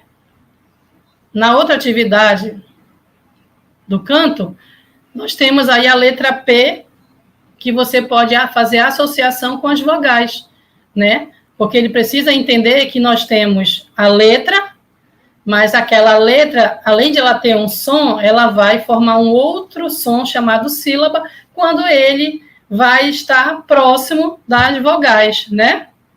Então, todo esse trabalho, ele é feito, né, de forma sistemática, mas sempre você vai mostrar o todo, né? Mesmo que você mostre que o P com A faz pá, você pode mostrar para ele que existe panela, né? Papagaio, enfim, você vai mostrar várias palavras que têm o som inicial do pá, tá bom? Pode passar. O desenvolvendo a lateralidade visando a alfabetização. Nessa questão, eu também estou trazendo uma prancha aqui para vocês, ó. Não sei se vocês estão conseguindo ver. Estão vendo? Estão vendo? É o coelho, né? O coelho em várias posições, de frente, de trás, direita e esquerda, do lado e do outro, tá bom? Coelho. E aí nós temos as imagens aqui, ó, colorida, para ele fazer o quê? Ele vai associar. Aí tem até uma musiquinha do coelho que diz assim: chegaram os coelhinhos da Páscoa e eles gostam de pular, de pular, de pular, de pular, pular, pular, e pula para frente, pula para trás, pula para o lado, pula para o outro. Você pode fazer isso sinestesicamente, e depois na prancha, você pode usar o animal que você quiser, né? Você pode usar a imagem que você achar necessário, desde que você trabalhe essa questão, né, da lateralidade, da posição, que é tão importante para a leitura e para a escrita. O meu aluno precisa saber o que é estar de frente, o que é estar de costa, o que é estar de lado direito, lado esquerdo, né? E, enfim, ele tem que entender, quando ele está sentado numa cadeira dentro da sala de aula, ele está se posicionando, né? E que do lado direito dele tem colegas, né? Do lado esquerdo também tem outros colegas, atrás tem colegas, e na frente, se ele estiver na primeira fileira, é o professor que está na frente dele, ou qualquer outra pessoa que esteja. Enfim, ele precisa ter esse conhecimento, dessa habilidade, essa estimulação da aprendizagem. Você tem que trabalhar.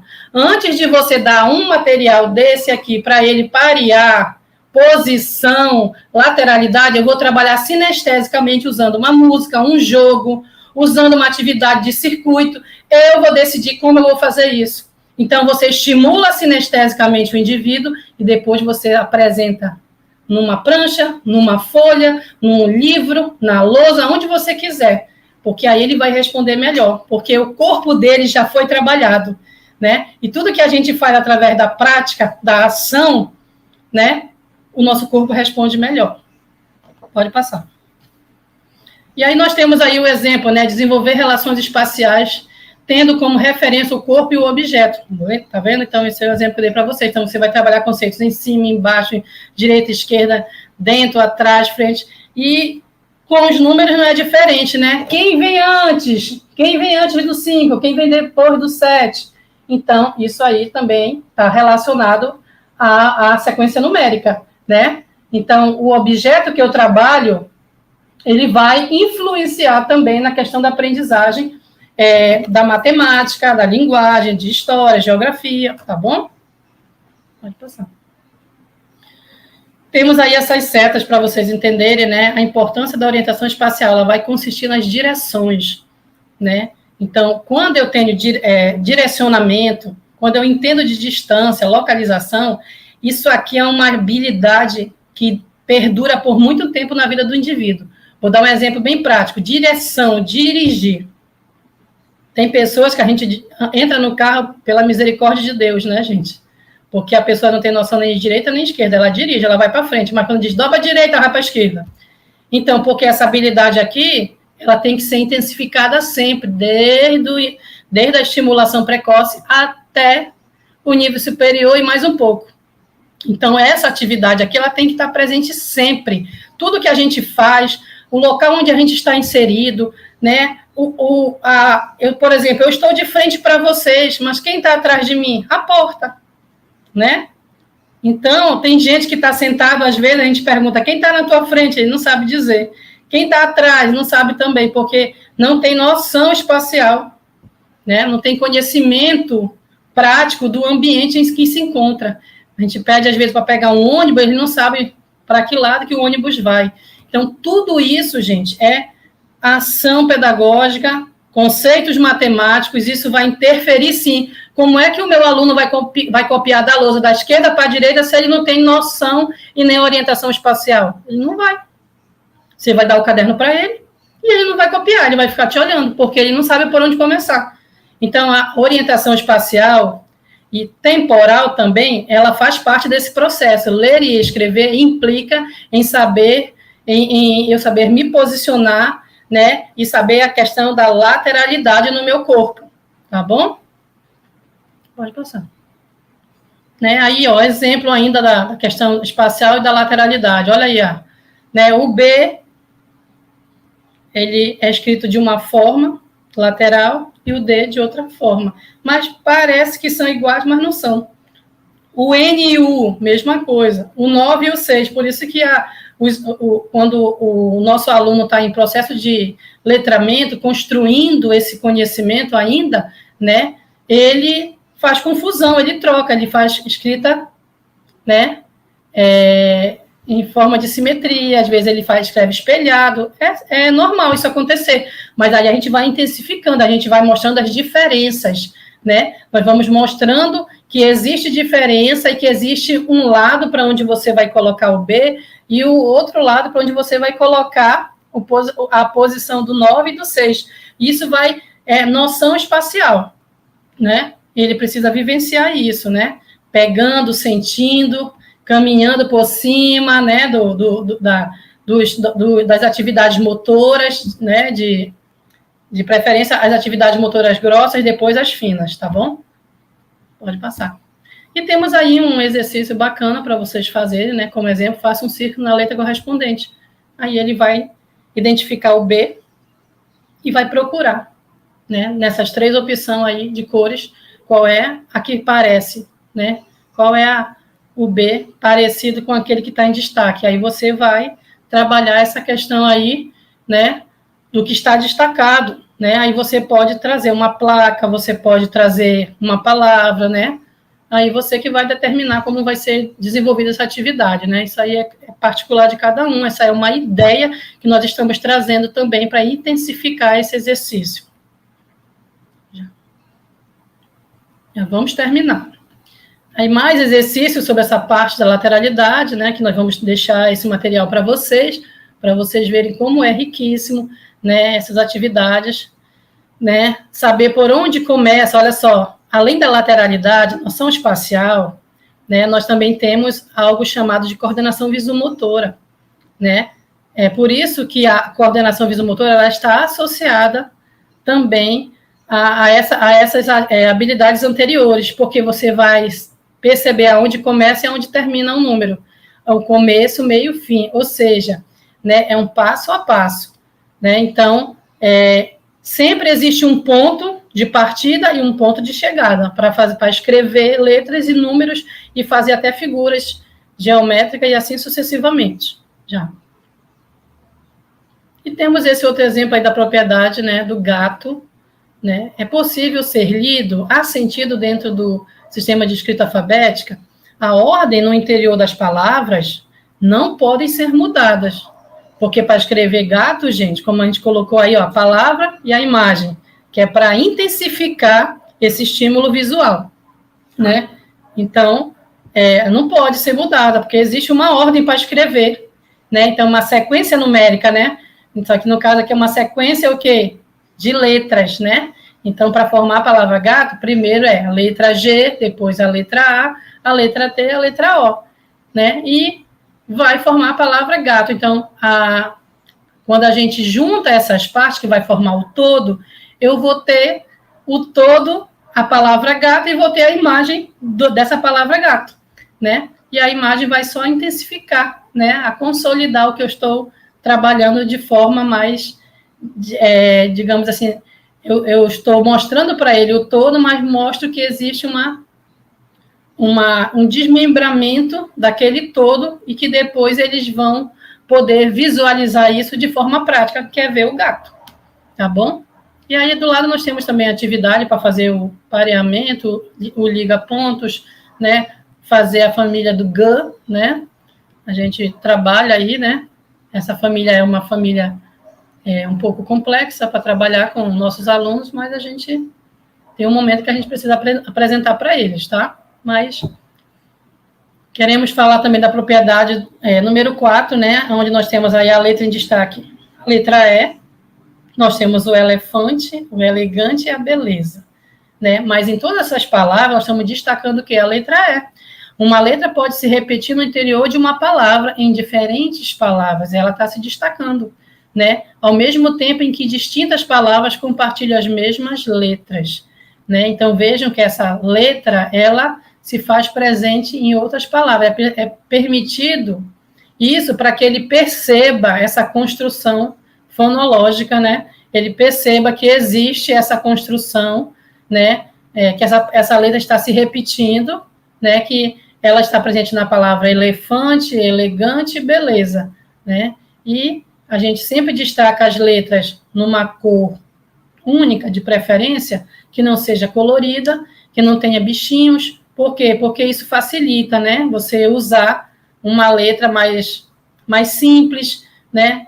Sem muita alegoria, né? Porque quanto menos chamar a atenção e aí ele focar na letra em si, melhor. Pode passar.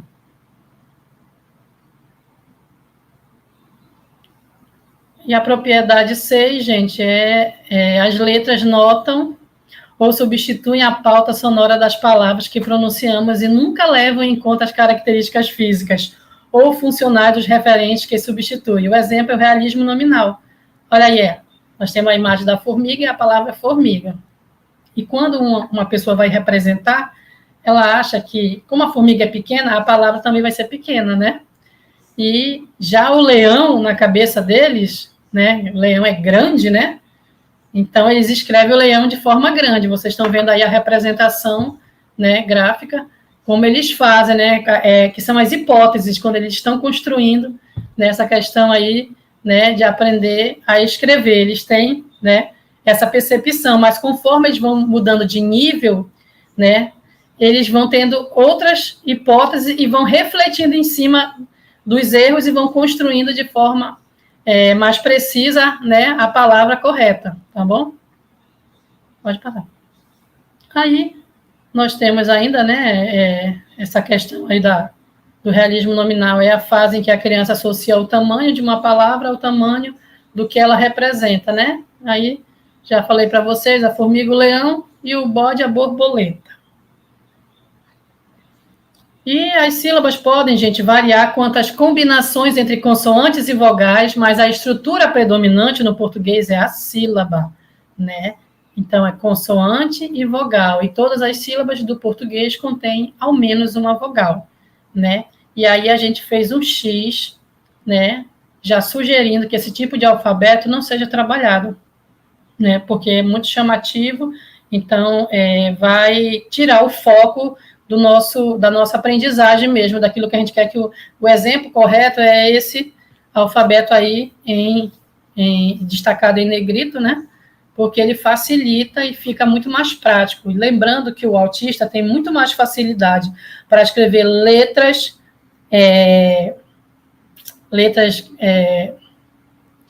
maiúsculas, de preferência as letras de bastão, né, que a gente chama. Por quê? Porque as letras de bastão, elas são feitas com linhas, com curvas mais simples, né? É diferente da manuscrita, que leva mais tempo para ele fazer e vai exigir mais movimentos do cérebro dele para ele fazer os movimentos. Então, ele tem dificuldade, né, de escrever. Aí, professora Mônica, eu vou fazer o quê, então? Ele vai escrever como? Aí você vai usar o seu bom senso, como eu também usei o meu. Você apresenta primeiro as letras de imprensa para ele e verifica se ele tem condição de avançar para a manuscrita posteriormente. Se você vê que ele tem muita resistência, né, nada impede, e não está escrito em lugar nenhum, que o autista não pode escrever com letra de imprensa, né? Se para ele é mais fácil, deixa ele escrever assim. O importante é ele escrever e as pessoas compreenderem ele, tá bom? Porque esse é o jeito dele. Agora, eu já alfabetizei vários autistas que eu apresentei a letra para eles de bastão, né? A letra de forma, e posteriormente ele conseguiu, com muita dificuldade, levou um tempo maior, mas conseguiu. E hoje ele só escreve manuscrito. Então, é como eu falei, eu posso ter 10 autistas na minha sala de aula, como eu posso ter um. Mas nenhum é igual ao outro. Todos têm o transtorno do espectro autista. Porém, os estilos de aprendizagem de cada um, as dificuldades que cada um vai aprender, o jeito de mostrar os seus talentos são diferenciados, gente. Pode passar. E aí nós estamos trazendo como sugestão, tá? Que existe uma ferramenta, que é a metodologia fônica, né? Que ela, né, de acordo com nossas pesquisas, ela é a mais sugerida, né, para se trabalhar e alfabetizar uma pessoa que tem um transtorno do espectro autista. Mas como nós somos professores, a gente precisa experimentar um pouco de tudo. Eu posso pegar aquilo que é bom naquele momento da metodologia fônica e posso ficar também ensinando no método tradicional. Mas quem vai determinar o seu método, a sua técnica, a sua didática é você. Você vai ver aquilo que fica mais fácil para você e para o seu aluno. Aí tem essas referências, então isso é uma sugestão, tá bom, gente? Mas eu quero dizer que a metodologia fônica, ela funciona 100%. Mas ela não está sendo imposta de maneira alguma, ela está sendo sugerida e ela pode, sim, ser associada a outros métodos para que você venha ensinar bem e de forma significativa. Pode passar. A ferramenta pedagógica que eu quero apresentar agora para vocês, ela chama-se Discos Mágicos, né? É um objeto do relato de experiência que nós vamos trazer para vocês, né? E foi feita por uma professora, tá?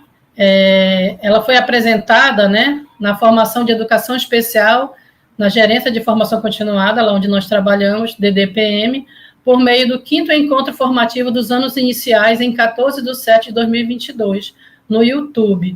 E o objetivo era proporcionar uma atividade prazerosa na qual o aluno aprende brincando. Então, vamos ver? Vamos ver essa ferramenta?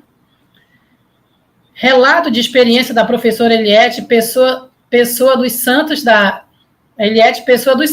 Escola Municipal Francinete Rocha Brasil, CEMED, Manaus, Leste 2, olha aí a Zona Leste aí, arrebentando na inclusão, com 2 turmas de 4º anos, com alunos típicos e atípicos em processo de alfabetização nos turnos matutino e vespertino, demonstrando a utilização dos discos mágicos e seus resultados. Esse é um recurso, é uma técnica, ela usou para alfabetizar os alunos da turma dela, gente. Vamos ver um vídeo bastante interessante, ele é bem curto para vocês. Pode passar o vídeo, a professora Eliette.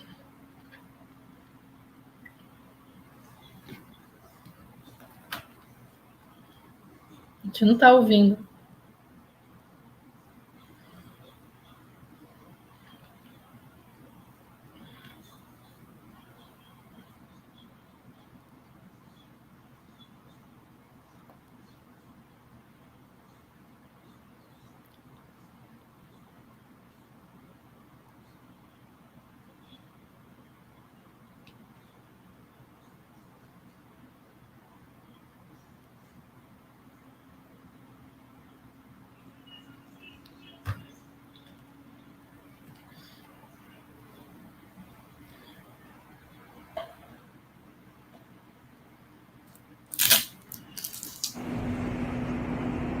Olá, meu nome é Eliette, sou professora do 5º ano da Escola Municipal Francinete Rocha Brasil.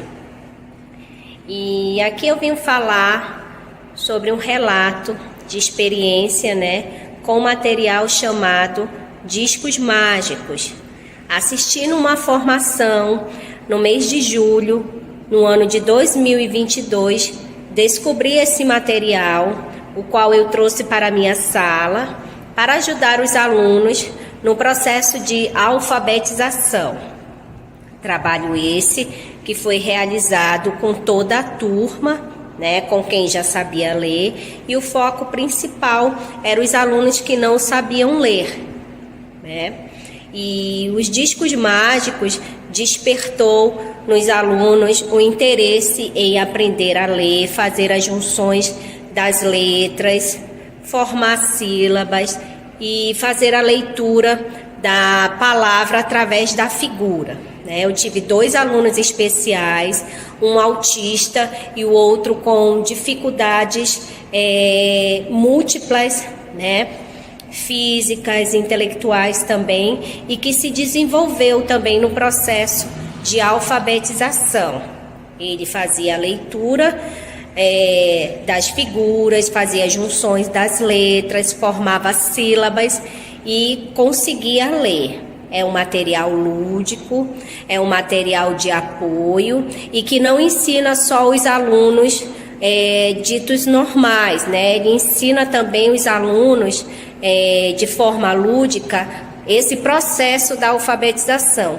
E alunos também com deficiências também, com necessidades especiais. E esse foi o meu relato. Muito bem. Então, esse é um exemplo que a gente traz para vocês, Maravilhoso esse relato da professora Eliette. Isso aí é uma resposta positiva daquilo que deu certo. E ela descobriu, que através dos discos mágicos, foi possível alfabetizar os alunos dela, né? Então, existem várias formas da gente alfabetizar, mas cada um precisa descobrir o caminho, né, que é melhor para você caminhar junto com o seu aluno, né? E vocês vão ter acesso depois a esse material, tá bom? Porque nós preparamos com todo carinho para vocês. Pode passar.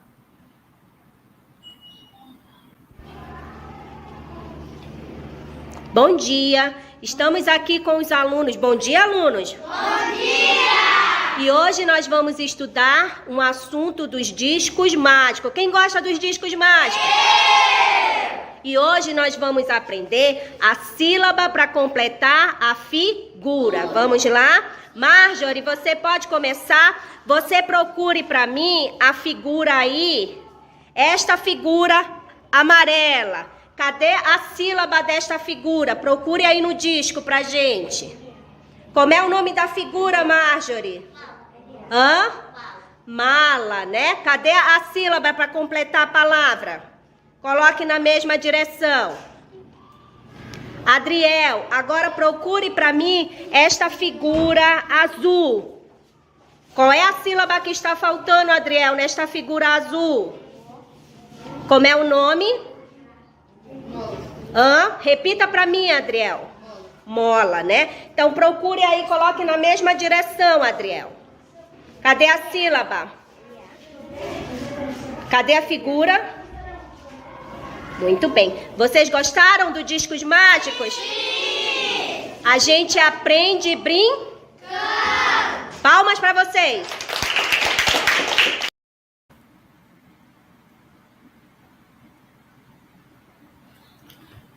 Então, gente, resumindo, a ferramenta pedagógica inclusiva, né, chamada Discos Mágicos, foi o que destacou na Expo Create, né, de 2022 e 2023, tá?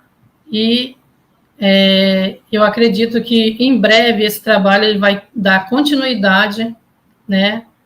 Ele vai ser expandido, vai ser mais divulgado, porque ele deu certo. Foi um trabalho que a professora teve resultados, né? E vocês viram ela própria aí mostrando como foi a atuação das crianças, ela tendo alunos típicos e atípicos em sala de aula, né? Como ela mesma falou, não é fácil, mas ela não deixou de fazer, né? Ela disse que usou das suas condições, né? Usou da sua criatividade e fez aquilo que estava ao seu alcance, né?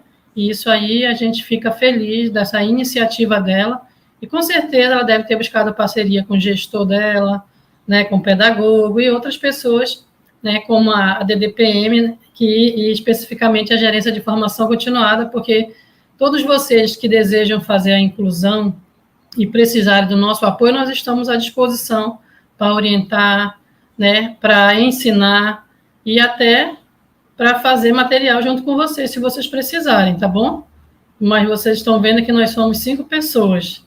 Então, por isso que nós estamos online com vocês, porque eu gosto mesmo de fazer formação ao vivo, né? Fisicamente falando, é bem melhor, mas... né, que a gente pode mostrar outros materiais, outras possibilidades, levar vocês a fazer as oficinas, mas, no momento, nós estamos inviabilizados por conta da quantidade de pessoas, tá bom? E aí, ó, nós temos aí o passo a passo de como foi feito, né, e a satisfação das crianças, né, de aprender de forma prazerosa, isso é muito significativo para a gente, né, saber que houve um feedback positivo, né? Pode passar. Aí ainda algumas imagens sobre essa construção. E agora aqui no final, para a gente encerrar, né, essa parte da didática, da metodologia, nós estamos trazendo alguns exemplos da internet, né, para vocês, sobre o projeto pedagógico dinâmico. Nós temos o silabário, né, como exemplo. Pode passar outro. Os bingos das letras, isso aí é tudo feito com sucata, com material de baixo custo, né? Tecnologia assistiva. Jogo da memória das letras. Caixas ilustradas, usando caixa de fósforo, imagem, a caixa do creme dental, né? Fazendo quebra-cabeça com palitos ou caixas. O jogo das abelhas, né? Usando batimão. o boliche do alfabeto, usando as garrafas, letras com emborrachado. O varal das letras, né, usando o papel ofício, né, o espiral para encadernar, né. Quando você não tem isso, você pode usar a fita decorativa. Pode passar. O alfabeto concreto, né, que você pode fazer em forma de prancha ou fazer em forma de mural, como está aí posto. Trilha alfabética, né, fazendo uso de um animal, no caso aqui é o caracol, mas você pode usar outro animal da sua preferência, ou que esteja ao seu alcance, ou associado ao seu conteúdo trabalhado. E o bingo fonológico para trabalhar o som inicial, a sílaba inicial, as imagens, né. E, gente, dizer que cada um tem um caminho diferente e cada um tem o seu processo de aprender, né, mas todos são capazes de aprender, desde que a gente permita que esse indivíduo aprenda, né, do jeito dele. Tá bom, queridos? Muito obrigada pela oportunidade.